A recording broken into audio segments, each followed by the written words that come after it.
Bon dia, professor Cardús. Molt bon dia. Gràcies per acompanyar-nos. Pregunta del dia. Vostè creu que Zapatero acabarà pujant els impostos als més rics? Els més rics mai no es deixen atrapar, perquè tenen maneres d'escapar-se, però sí, acabarem pagant tots els que diguin que som rics. Vostè, que és sociòleg, què entén per ric avui? Què hauríem d'entendre avui per un ric? Qui és un ric?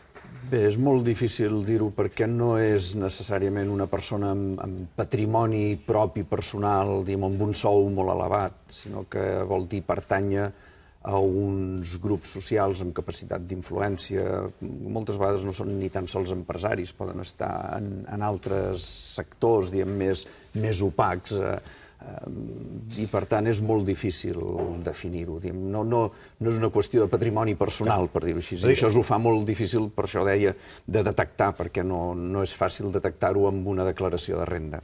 És tan difícil que avui, per exemple, diferents diaris taxen a partir d'una quantitat d'ingressos cada any totalment diferent a qui afectaria o qui no afectaria. Des de qui diu que cobra a partir de 60.000 euros a qui diu que la taxa hauria de ser el sou dels alts executius de les empreses, per exemple, que cotitzen a l'IBEX 35, que sembla que és el barem de segons quins sectors econòmics. Qualsevol criteri d'aquests és arbitrari, però torno a dir el mateix. El problema dels rics de veritat és que no es mesura per un ingrés mensual, per un sou, sinó per una capacitat, per una activitat econòmica i una capacitat d'influència. Aquesta és una de les qüestions de l'actualitat avui, marcada per Rodríguez Zapatero, el dia que el Consell de Ministres ha d'aprovar les mesures per ajudar a retallar el dèficit i, per tant, estrenya el cinturó de gairebé tothom, perquè queden exclosos de moment aquests als quals al·ludíem abans. No sé en quina mesura aquesta situació ajuda també a la desafecció des de Catalunya per allò que, per exemple, els socis del tripartit, Esquerra i Iniciativa, li han demanat a Montilla que a Catalunya ens haguem d'estrènyer menys el cinturó perquè ja aportem més que els altres al conjunt de l'Estat. Ahir també es va organitzar, diguem que, una certa polèmica perquè el senyor Duran Lleida, a través de la SER, va gosar dir que potser, ja que estem de revisió i de retallada, s'hauria de revisar el PER. I ja sabem que el PER, tant a Andalusia com a Extremadura, no es toca. Sí. Home, jo crec que afegeix arguments, no tant que exciti res, perquè els qui estan convençuts de la independència, o de la via de la independència, gairebé diria que no necessiten més arguments, no necessitaven aquesta crisi, però és veritat que afegeix arguments, perquè si resulta que ja hi ha un país, el nostre país ja paga molt, si resulta que, a més, el nostre país ja ha fet en molt bona part la feina, i ho dic no només pel govern, que efectivament ha fet bona part de la feina de restricció, sinó que ho han fet les nostres institucions, les universitats, les institucions públiques i privades, ja han fet esforços de contenció davant aquests 2 últims anys de crisi. Clar que ara, si haguéssim tractats tots pel mateix rasant, seria injust, que és el que passarà, d'altra banda. Si hi ha territoris en què tenen 3 vegades més de funcionaris per habitant que nosaltres, home, la veritat és que sembla injust que el tractament sigui el mateix. També ahir tornava a fracassar una possible sentència del Tribunal Constitucional sobre l'Estatut, la 6ª, ara és la mateixa presidenta, Maria Emilia Casas, qui assumeix la responsabilitat de redactar la 7ª, i diuen que ella el que vol és fer-ho votar article per article. Alguns experts consultats per aquest programa diuen que això, de tirar endavant, seria encara més desori. És evident que el Tribunal Constitucional, si més no, a ulls de la majoria dels catalans, com es posava de manifest en una enquesta ahir a La Vanguardia, està deslegitimat. Sí, els catalans podem dir missa, però el Tribunal Constitucional té tot el dret de fer la seva sentència, està perfectament ajustat a llei, per molt que hi hagin diputats o magistrats que estiguin fora de termini, però la llei també preveu què passa quan estan fora de termini. Per tant, la sentència la poden fer, jurídicament és valuosa, i per tant, la legitimitat jurídica la tenen. Una altra cosa és la legitimitat política. Jo tenia la impressió que volien anar de pressa a tenir aquesta sentència abans que no es comencés a discutir en el Senat i altres instàncies precisament això, si la renovació o no. Si van per la via de discutir article per article, això probablement encara allargaria més aquesta agonia.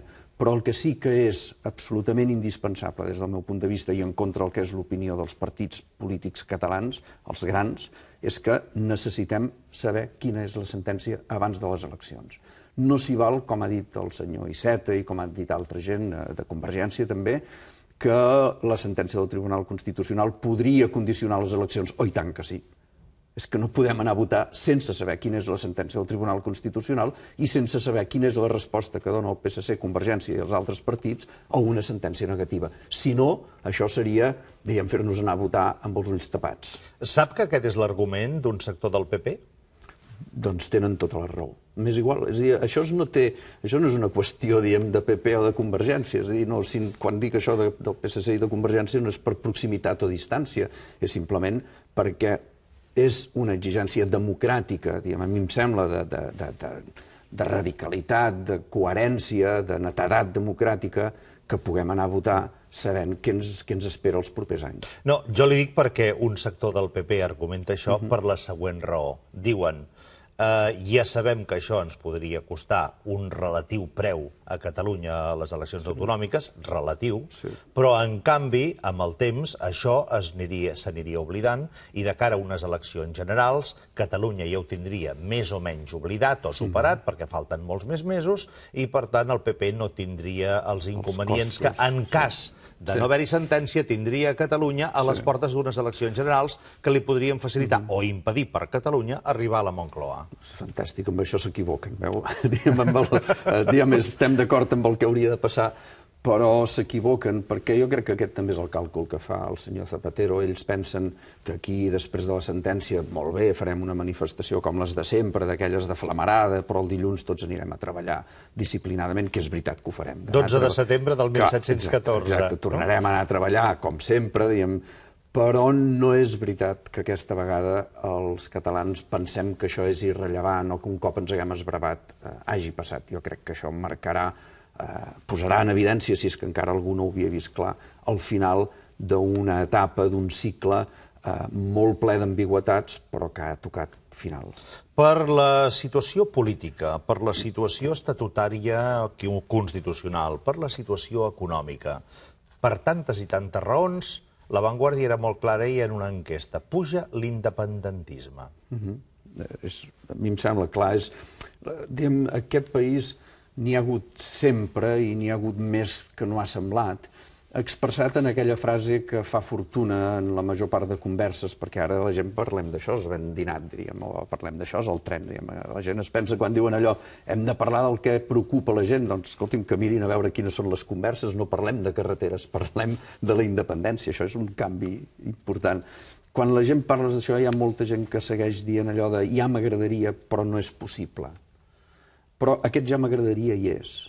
I aquest ja m'agradaria, però no és possible. Fins ara les enquestes era un no perquè no és possible, i ara comença a ser un sí perquè ja m'agradaria.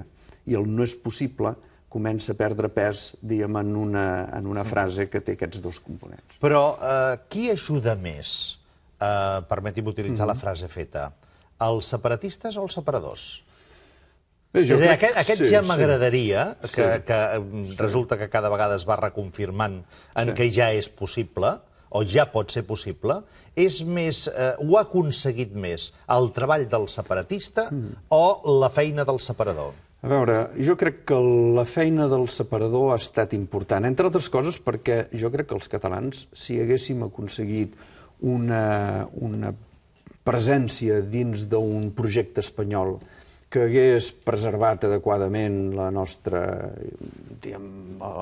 raó de ser, o la voluntat nacional, l'especificitat cultural i política del país, és possible que haguéssim trobat una fórmula de funcionament tranquil. És a dir, jo sempre dic, no soc independentista perquè un dia se'm va aparèixer la Mare de Déu de Lourdes i vaig dir, ostres, passi el que passi, hem de ser independentista. No, escolti'm, això és... Estem parlant de política. A vostè l'han fet independentista més? Vostè no ha nascut independentista, sinó que l'han fet independentista. Jo me n'he fet, sí, me n'ha fet el separador, com deia, que efectivament ens han fet evident que no era possible, no a mi, sinó que ja això porta molts anys, diguem, des del finals del segle XIX, cada cop que els catalans hem anat a parlar de federalisme a l'Estat ha dit que de federalisme no en vol saber res, és a dir, que el projecte espanyol és un projecte unitari que no admet matisos. Per tant, ens n'han fet els separadors. Jo crec que també ens n'ha fet la mateixa política catalana d'aquests 30 anys, que se li haurà de reconèixer no només les febleses que en té algunes, sinó la capacitat per construir un país pràcticament de res, diguem, amb molt pocs instruments. Per tant, la independència d'ara també és el resultat no només dels 23 anys de Pujol, sinó també dels 7 anys de govern, sí, de tripartit, i jo gairebé diria de Montilla. Jo crec que l'acció, el paper del president Montilla ha estat decisiu també en aquesta construcció d'una visió diferent del que és la independència. I, en canvi, li he de dir que els independentistes moltes vegades han estat l'obstacle de la independència. Per què? Bé, perquè l'independentisme s'ha expressat moltes vegades en unes formes que més aviat era el que produïa reserva i reticència. Jo en el llibre parlo de l'independentisme tòxic o de l'independentisme friqui, que moltes vegades s'ha expressat en unes formes que no eren les pròpies d'un país seriós. Puja l'independentisme malgrat els independentistes.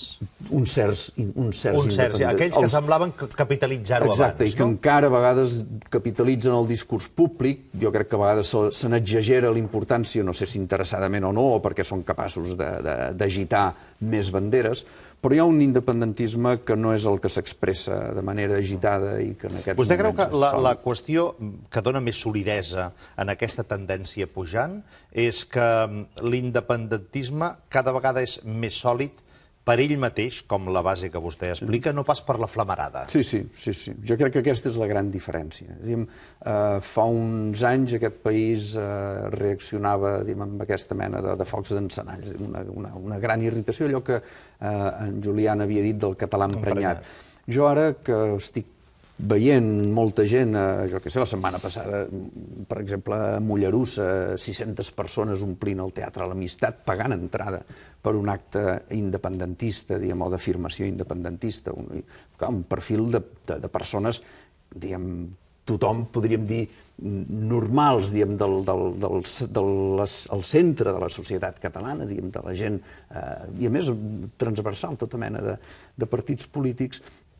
Aquesta gent que ara participa no fa cara d'emprenyament, no és un català emprenyat, no ve irritat, no ve contra res, ve amb una enorme tranquil·litat, les cares són rialleres, relaxament, il·lusió, expectativa de futur. No té cap temença ni tampoc cap rebuig. No. Va escoltar tranquil·lament. Per dir-ho així, no és ni antiespanyolista, és a dir, més aviat l'antiespanyolisme li fa nosa, perquè entre els que hi assisteixen també hi ha gent que està vinculada per raons de naixement o familiars amb Espanya i, per tant, qualsevol expressió d'antiespanyolisme és contrària al nostre projecte. Per tant, vostè, a través del seu llibre, el que fa, permeti'm, és anar canalitzant una mica totes aquestes coses i marcant el que seria, no sé si un camí troncal, un camí central, no? En el qual tots els elements que fins ara eren els que provocaven rebuig els va deixant de banda. Tant els inflamats independentistes abrandats de senyera 11 de setembre 5 de la tarda... Cremada de contenidor. Cremada de contenidor, etcètera,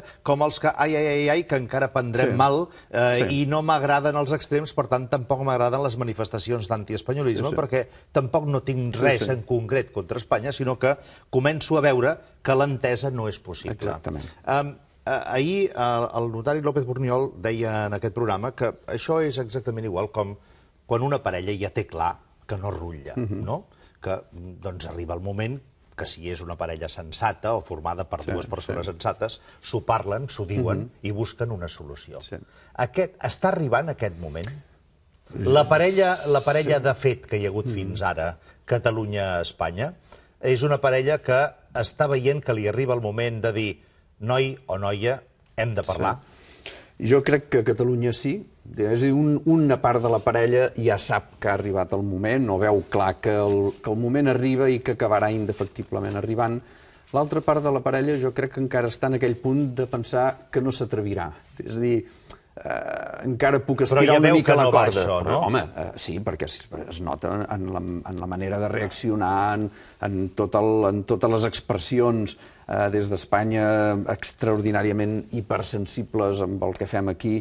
Jo crec que sí. De fet, a vegades a mi m'ha donat la impressió, després he vist que no, però a vegades em donava la impressió que Espanya donaven més importància a l'independentisme que nosaltres mateixos. És a dir, semblava que estaven més ben informats, i potser ho estan, de més ben informats que nosaltres mateixos, sobre què és el que es cou, perquè el que es cou és gros. Vostè adreça aquest llibre a aquells catalans que els agradaria la independència però que encara no tenen prou arguments.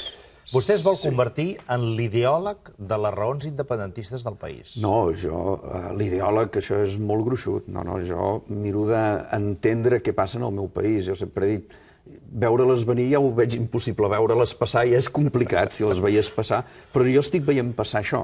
No estic dient què ha de venir, tot i que, naturalment, personalment, tinc les meves expectatives polítiques sobre què hauria de ser el país, però jo crec que això s'està passant, que de moment hi ha aquesta ebullició clara que necessita discurs, que necessita relat, que necessita també omplir de contingut el que és la independència. De moment, segons La Vanguardia ahir, 37% votaria sí a la independència de Catalunya avui. I aquí podríem aplicar aquest paràgraf que vostè escriu en el seu llibre. És veritat que tot és molt tendre encara i no està gens clar com acabarà de quallar a l'hora d'organitzar-se. Les adversitats són enormes i més que ho seran a la mesura que esdevingui una amenaça superior per als actuals equilibris polítics. Molt bé, les dificultats són enormes. Primera gran dificultat. El món independentista des d'un punt de vista d'organització política és molt ampli, molt fragmentat i no sempre ben relacionat entre ell. Com es pot quallar això? No necessàriament. O es pot fer quallar, perdó. És que jo amb això també... Pregunto, no ho sé. Sí, no sé, jo veig, jo mateix m'he afegit, perquè, en fi, certament seria millor que tot aquest món trobés maneres d'encaixar i de coordinar-se, però de tota manera, si aquest món es manté en la prepolítica, tampoc no el fem córrer, tampoc no necessàriament ha de tenir una expressió partidista, o en la forma de partit, per anar tots junts amb unes eleccions buscant forçar una unitat que, en fi, si és possible, fantàstic, i si no, santes pasqües, perquè l'important és que el que han d'aparèixer, els que han de sortir de l'armari són els independentistes de tots els partits. Hi ha d'haver un independentisme fort a Convergència, que en bona part ja hi és, hi ha de ser el PSC, que jo crec que hi acabarà sent, vull dir, ara hi és de manera incipient, encara no ha sortit, no dona la cara. Segons aquesta enquesta d'ahir, part d'aquest 37% és perquè hi ha sectors votants socialistes, com a mínim, que s'hi estan afegint. Però és clar, imagina't, si sense haver fet res, sense cap mena, sense que els partits majoritaris s'hi afegeixin, sense que hi hagi un suport, podríem dir-ne, dels grans mitjans de comunicació, de premsa, penso, sobretot, donant-hi suport, sinó tot el contrari. Si ja amb això el 37% hi dona suport, imagini's el dia que hi hagi un cert suport institucional i imagini's el dia que, a més, l'independentisme sàpiga explicar quins continguts té aquest projecte. Jo sol dir, això és com allò de l'Evangeli, no n'hi ha prou de dir Senyor, Senyor per entrar al regne dels cels, i no n'hi ha prou de dir independència, independència. S'ha de dir què es vol dir amb independència, i això és el que convé fer aquests propers anys, omplir-ho de contingut. Vostè també aporta, en la seva dimensió de sociòleg, la clau, o una de les claus. Més de la meitat de la immigració, o de la nova immigració, no té cap inconvenient en parlar d'això ni apuntar-s'hi. Per què? Perquè no tenen cap prejudici, perquè han arribat tard i, per tant, no han estat atenallats per allò tan català de nen, no et facis notar, vés en compte, que al final acaba sent que la prudència no ens faci traïdors? Jo crec que sí, aquesta qüestió és una qüestió també generacional, la reserva aquest però no és possible moltes vegades encara té a veure amb una memòria de la guerra civil o amb memòries d'un tipus de política repressiva que gent més jove ja no té, que els fills de la immigració ja no tenen, o bé perquè els últims, els immigrants més recents, tampoc no és que hagin vingut aquí amb cap sentiment específic de pertinença a un lloc o l'altre. El país, per dir-ho així, el marc polític que els ofereixi un futur més ambiciós, aquell és el qual s'adheriran. L'independentisme necessita líders? Sí, necessita lideratge. Laporta pot ser un dels líders? Jo penso que pot ser un dels líders, que obri la llauna, dels que afavoreixi l'entrada o l'aparició. No el veig tant, però per això no en tinc ni idea, és una pura percepció, potser no el veig tant com un líder de llarg abast, diríem, el líder. Jo crec que no és temps de lideratges com els d'abans. No podem estar esperant un Jordi Pujol de fa 50 anys que arrenqui o que arrossegui tot el país. Jo crec que hi ha una generació de 30, 35 anys a 40, 45, que són els que lideraran aquest independentisme i són uns lideratges, diguem, incipients que encara no coneixem, però que aquests propers anys apareixeran. Les respostes a l'entrevista del dia del professor Salvador Cardús amb el seu llibre El camí de la independència, resumides i analitzades en un minut per Lluís Foix. Lluís. Sí, hola, bon dia. El doctor Cardús ha dit que no era l'ideòleg de l'independentisme, però arran del que ha dit jo crec que podria ser un dels que van davant de la professor de l'independentisme. El llibre que acaba de publicar ho demostra i ens diu una sèrie de coses que són molt interessants. Per exemple, ell demana, gairebé ha implorat amb aquesta entrevista, que la sentència sobre l'Estatut la coneixem abans de les eleccions, dient que això podrà decantar moltes decisions, suposo que és el que vol dir, i no podem anar a votar sense saber la sentència, cosa que a la millor no serà considerada igualment pel Tribunal Constitucional. Això ja ho veurem, no? Diu que aquesta sentència o aquest viatge de l'Estatut cap aquí i cap allà serà al final d'un cicle que ha estat ple d'ambigüitats. Fa un reconeixement a tot el que s'ha fet durant aquests anys pels governs de Catalunya i fa un especial èmfasi en el president Montilla, que ha estat decisiu, segons les seves paraules, i també ha dit que els independentistes han estat molt sovint obstacle per la independència de Catalunya. Diu que això es produirà amb tranquil·litat, aquesta anada cap a la independència amb cares rialleres, i finalment ens diu que el senyor Laporta pot ajudar, però que no és un líder de llarg abast. A mi el que m'ha interessat del seu llibre és una cosa que la subscric plenament, que estic convençut que com més radicalment democràtic sigui el nostre país, més a prop serem de la independència. És a dir, amb això estic d'acord, doncs anem a les urnes i que la gent decideixi si vol ser independent o no. Una altra cosa és el que es digui, una cosa és el que es digui a les enquestes, en situacions, diguem, emocionals complicades, i altra cosa és el que finalment els ciutadans aniran a votar. Em semblen unes reflexions interessants, però que no són ni molt menys l'última paraula. Això sí, el doctor Cardús jo crec que és un dels grans personatges que va al davant de la professor i hi ha molta gent que el segueix. Què li sembla això que ha dit el senyor Foix? Vol fer alguna esmena a la totalitat o parcialment? No, al contrari. Agrair-li la benevolència amb què ha tractat el llibre i la meva persona. Jo no sé si vaig al davant de la processó, no he tingut mai aquesta voluntat. Sí que penso que l'independentisme necessita, això que ara se'n diu relat, necessita omplir-se de contingut, necessita trobar la manera de dir-se. Jo, per exemple, dic, i per posar un exemple d'això, és a dir, als anys 90 el Ramon Barnils va parlar de l'independentisme tranquil després d'una temporada en què l'independentisme s'associava a la violència. Jo crec que ara som en un altre estadi, que és el de l'independentisme generós. És a dir, capaç d'acollir, abraçar totes les iniciatives, des de les més modestes a les més avançades, perquè sense generositat no hi haurà independència de Catalunya i probablement aquest és el desafiament més gran que tenim. És per generositat que vostè cita positivament, com deia abans, i en el llibre està molt clarament explicitat, el paper de Montilla a favor de la independència, malgrat que possiblement Montilla no en sigui conscient. No, i ell, naturalment, no en pot ser d'independentista, tot i que no estic segur que en la intimitat com aquell no pensi que la independència ens aniria bé. Però no és generositat en el sentit diríem, de condescendència. No és per perdonar la vida a ningú, perquè no necessita ser perdonat per res, diguem, ell ha fet el seu paper. Però jo crec que el seu esforç, diguem, per assumir els interessos de Catalunya i defensar-los des de la seva perspectiva d'una manera clara, contribueix a aquesta mirada nacional i s'ha de veure com com un element positiu, esclar. Per tant, i resumint, perquè tot això pugui anar a ser possible, es necessiten menys barroers i més astuts. Més astuts i molta intel·ligència.